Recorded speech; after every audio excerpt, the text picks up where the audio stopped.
Hi everybody, my name is Greg Miller. I'm the Executive Director of Dance Parade. And my name is Adele Godfrey, and I'm lead production for Dance Parade. Welcome to the 10th annual Dance Parade and Festival happening May 21st, 2016. Right. So thanks for listening to this. We're going to go through what is Dance Parade and everything that you need to know to participate in the parade as a parade group coordinator, having a group in the parade.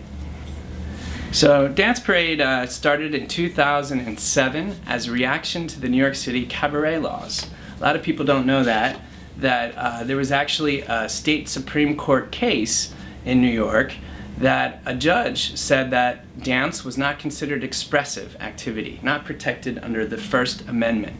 And so what we did, and a bunch of other people, they wanted to react and respond to that and show how beautiful dance is in all of its individual forms. So that's why our mission became to inspire dance through the celebration of diversity. And so that's what we're doing with the parade. We're really trying to get as many individual, unique styles, expressive styles as possible to perform on Broadway, from 21st and Broadway all the way down to our grandstand and finishing in the park for our festival.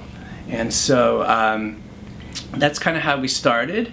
And I just wanted to also say our mission takes us into schools and community centers, and it's much more than just the parade and festival. We provide a lot of programs through the New York City 5 boroughs. They're about 10-week programs, and then they finish with participation in the parade. So it's a really huge community event involving students and seniors and professional dance companies and just really anybody, really, any age, any culture. You don't need a language, you just gotta dance. Yes. Yeah, so it's been growing, right? How many people we have so far? It's right now we have 64 different styles of dance, so we're trying to reach a big diversity. We also have 122 groups signed up already. The last day to sign up is May 7th to sign up and register your group, so go ahead and register as soon as possible.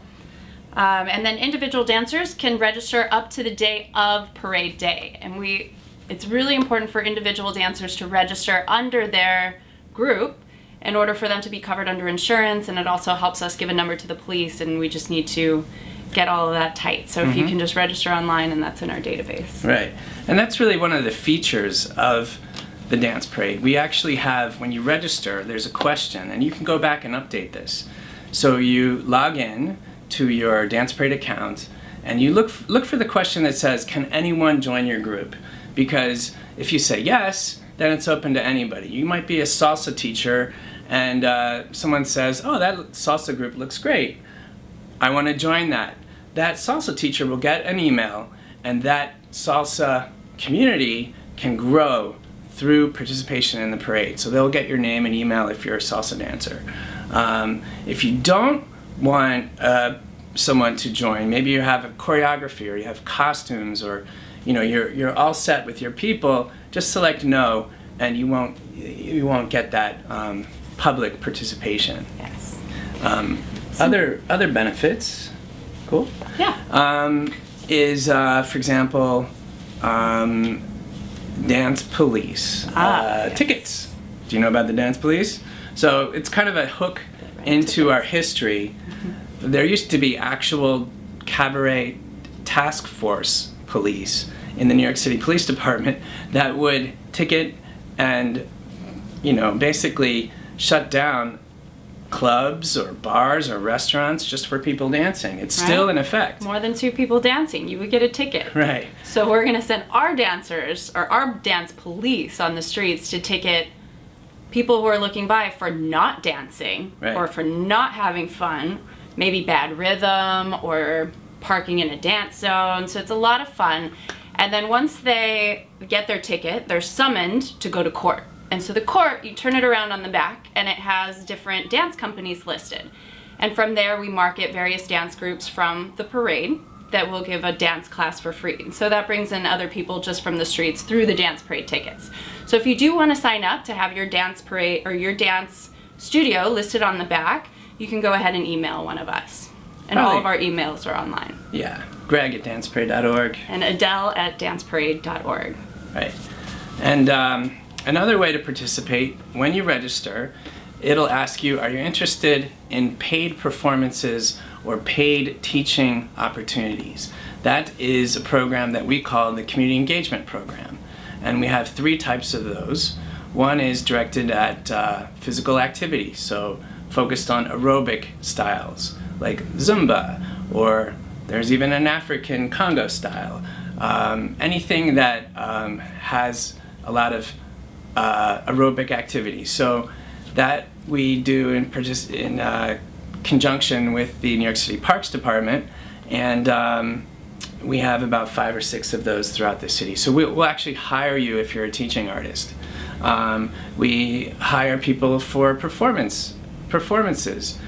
We do the Winter's Eve. We do even dances in a cemetery. It doesn't matter. People come to us all the time for questions about, hey, do you have this type of dance style or this type of performer? And we would love to hire people. It's kind of a thank you for being involved with the parade. You know, we'd love to pay everybody, but we can't quite pay 10,000 dancers in the parade. So we try to offer you these opportunities throughout the year. So just stay in touch with us online and on Facebook, and you'll see various opportunities that are on there for you guys to participate. There's also some promotional activities. For example, we have street banners, we have flyers and posters and that kind of thing. It's getting a little late now. What is it, around April 12th, April 13th right now? So it's probably a little late for some of those, but we do have some experienced dance booths. For for-profits, we ask $1,000, and nonprofits for $500. The booth is a 10 by 10 tent, 2 tables and 4 chairs, and you can pass out whatever you want. We call them experience dance booths. And these booths are at the festival. So afterwards, when people are at the festival, they can come by and see your booth. And if you have any kind of classes or anything that you want to promote, you can do that at the booths. Right. So that's about it for the benefits. Of course, exposure to thousands of people. We'll put your name in the program. We'll, talk about you on social media. And we have a lot of opportunities to be seen before many, many thousands, if not millions of people. So let's talk about the parade. Yes, let's talk about the parade. So to start us off, we're going to talk a little bit about our Grand Marshals. So we have 3 Grand Marshals this year for the parade, and I'll let Greg just kind of introduce those guys. So we're very honored to have Garth Fagan, the Tony Award winner from The Lion King. And we have Quickstep, who is a global DJ and Bessie Award-winning street dancer. Rockefeller, who is I would say a pioneer break dancer. She was one of the original B-Girls. So it kind of defied the male role of always having guys breaking. I think Adele can probably break as well. Yeah, okay. Now let's talk about the parade. So we're going to tell you a little bit about the parade formation, where you're expected to line up before the parade, and what's going to happen a little bit after the parade, and also talk a little bit about the grandstand. So the parade formation is going to happen on 21st Street and 22nd Street between Park and Broadway. Vehicle registration check-in is going to be on Park and 22nd. Dancer registration is going to be on Broadway and 21st. All of the dancers will line up on 21st Street. All of the vehicles will line up on 22nd Street. Once you get into registration, we will have people that will guide you into your spots. I know it's a lot to remember, so we'll have all of this posted online as well with maps so you can see it. Right before the parade, we will email you guys with your slot locations and exactly where you need to show up for formation. Once you get into formation, what's going to happen is all of the vehicles will start heading down into Broadway once the parade starts. We'll have a person who's zipping together the dancers and the vehicles. So the dancers will come out from 21st, meet their vehicle, and then head down the parade route, down Broadway. The parade route is going to go down Broadway, and then you'll have your grandstand. The grandstand will be on Broadway and 8th Avenue, or on 8th Street where they meet. It's like an L. It's just going to come down Broadway, and then the parade's going to finish 8th Street all the way into Tompkins Square Park. At the grandstand, every group has 40 seconds to perform a choreographed dance, something that you guys have worked on or anything that you want to present to the grandstand. We'll have bleachers there with VIP tickets for people who can sit and watch the parade. So you'll have your time there to perform. We'll have an MC who's going to be talking a little bit about all of the groups. So if you have something special that you want the MC to say that we don't already have the information for, you can also email that to us as well, or email that to me, Adele@danceparade.org. So you'll have about 40 seconds for the actual performance. 10 seconds will get you into formation area, and then 10 seconds out. And we'll have a little water station afterwards as well, so if you want to stop and hydrate a little bit, and then you continue on with the parade. Right. One thing is to keep the parade moving. So just make sure that that is 40 seconds and the water's quick and you continue on with the parade and just keep it flowing and keep it moving. Cool. And you actually can dance throughout the parade. Absolutely. Yeah, we want to have groups thinking about choreographies that work with movement. Then the end of the parade, you're going to come down 8th Street, and then right at the end of 8th Street, it hits Avenue A. All of the vehicles will make a left on Avenue A, and then if you want to park or if you need to hang out for a little bit, make a right on 10th Street. And then right there's areas where the vehicles can load or unload or do whatever you need to do on 10th Street. All of the floats will be on Avenue A in between 8 and 10. So those will be there. We'll take care of those, but just so you know, that's where the floats will go. Right. The dancers should get off right at the meeting where Tompkins Square Park is. So right at Avenue A and 8th Street. All the dancers will disembark, go right into the festival, and then there we have the 5 stages. Yeah. Do you want to talk a little bit about the festival? The plan? festival. So it's called Dance Fest. It goes from 3 to 7 p.m. And we'll have 5 stages. So we always have the main stage in the old bandshell area, which is between 7th and 10th Street. I would say right in between Avenue A and B. And we'll a beautiful have maps area. online. It'll be a seated area. We'll have over 150 chairs for the audience to kind of watch some of the best performances that are presented in the parade. And you can apply for those as well. In the registration, you'll be asked, do you want to perform in the festival? If you click yes, a little longer form will pop up, and you can write in how long your performance is. Probably between 5 and 8 minutes is what we're looking for. What kind of mood are you presenting? Is it vibrant or is it somber or whatever? And we have a curation committee who's going to go through and select the dances that fit together and also that work with the lineup. So probably if you get picked to be in the festival, you're going to be forward in the parade in one of the earlier sections. Yeah, so that's the main stage. We have green rooms behind the stages. We'll hopefully have water back there and mirrors. And then we'll have a family stage where we present our community engagement programs, and as well as some of the more family-friendly groups. Not that it's going to be risque or anything, but if there's kids involved, usually they're going to appear on the family stage, and the more professional groups will be on the main stage. Then there is, we're hoping to have an aerial truss.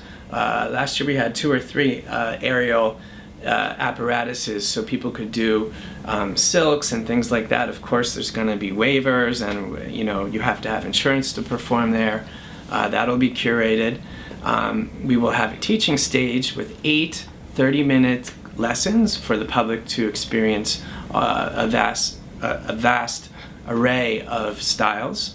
We'll have a DJ area in the northeast corner, and we'll have our Grand Marshal as well as some other really fabulous artists will be presenting there. So that goes until 7, and then it's not over. We have our after party, which will happen at New Blue. The address for that is 62 Avenue C. Prices will be reasonable, and everything will go to benefit the nonprofit and trying to produce this hugely expensive and, let's face it, it's a crazy event. We do a lot in one time, but we really appreciate you coming and doing that. So that's kind of the schedule of the day.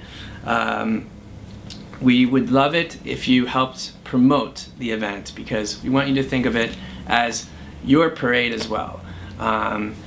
Most of us are volunteers that do this really just for the passion and really making a great thing happen. And so we need your help to get, we don't have a huge marketing budget. social media is the way. And Yes. our Twitter is hashtag Dance Parade NYC. Nope. NY and NYC. So you can do. No, that's the Facebook. Oh. Is Dance Parade NY. So, no worries. And Instagram is Dance Parade NYC. Awesome. So All please, that's listed on that please as tweet and retweet anything you see. Facebook, we're trying to get 10,000 likes. Please go on there, tell your people, like us. We will like you back. We really believe in cross promotion. This is about helping you to grow recognition for your dance style and your dance community. So we will definitely try to promote you. And we have flyers and posters. Come to our last parade meeting, which is April 29th. Yes. So that's for the parade group coordinators. You can bring a colleague. We're probably going to have a lot of people at the Gibney Dance Center, which is located at 280 Broadway. The entrance is actually on Chambers. It's near City Hall. You can get there by taking the 6 train to Brooklyn Bridge, or the NR train to City Hall, or the 123, I know my subways, 123 to Chambers, or the ACE to Chambers. And then Any train will get you there. Yeah, but so I would get there at 6 o'clock on the 29th of April, and we'll go over a lot of the things that you're hearing right now. Hopefully you have your audio and sound figured out, because that's actually the deadline, or the April 30th is the deadline for vehicles. A lot of groups use vehicles to transport their audio and sound. Can we say a bit about the audio? The audio, it's challenging, to be honest. To have ample sound, you probably want a generator with 2 speakers or 4 speakers. And that's what you get on a prepackaged float that we provide. If you want to write a check, and we could probably around the 30th or the 1st of May, order you a float. We only have probably 10 or 12 or 15, I don't know. We would love to have the whole thing floats, but they're expensive. They start at $2,700, and then a sound system on top of that. So email floats@danceparade.org if you want to get more information on floats. So in addition to the floats are expensive. We wanted to invite you to consider a lower price option, which is radically different than a float. We have, for the second time, ladybuggies. They are re-engineered, battery-powered golf carts that kind of look like ladybugs, but they're different colors and they light up at night, and they probably came from Burning Man or something like that. But all you need is a driver and your music. And your music, which could be an MP3 or a phone, and try to bring a cord just in case they don't have one, but they Auxiliary. should. Right, 1/4 inch. Your regular cord goes into your earphone jack, and then your music will be amplified through the golf cart's sound system. Sound system. Right. So all you need to do is have a driver. There's an extra seat next to it for a passenger. You can't There's really 4 put seats in the back as well. You can carry 4 people in the back. Yeah. You wouldn't want to put signage onto the art as much. If you really want to, you can, but some people might want to have a sponsor. You can put a little bit of or your group name on there. Right. And we need to come up with $600 for that, paid as soon as possible, and we will book them up because we only have 8 of them. So very popular. You'll look great using one of those.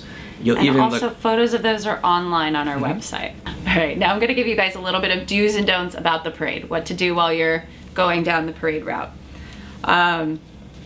So number 1 thing, obey the police at all times. They have jurisdiction over us and over our dance police. So if they tell you something, unfortunately that has to go.